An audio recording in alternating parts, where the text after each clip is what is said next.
Hi, and thanks for joining us. This is the 2020 NEC Changes series, and today we're going to focus on wiring methods. This course covers the changes in the Chapter 3 wiring method articles of the NEC, namely Articles 320 through 392, which is AC cable through cable trays.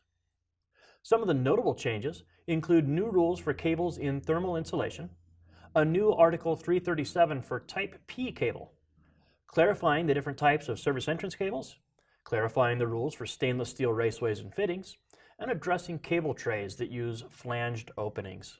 By the end of this course, you'll be able to identify the proper securing and supporting requirements for cables, determine when Table 310.15c1 has to be used for ampacity adjustments. You'll be able to name the conductors allowed for direct burial, and given a conduit and environment, select the appropriate fittings.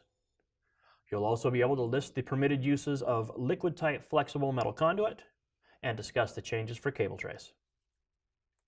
Let me introduce myself. My name is Ryan Jackson, and I'm an electrical code instructor in the Salt Lake City, Utah area. I'm also a textbook author and editor, and I do a bit of consulting work as well. Expert witness work on lawsuits or reviewing drawings for code compliance. I was also an inspector for about 16 years too.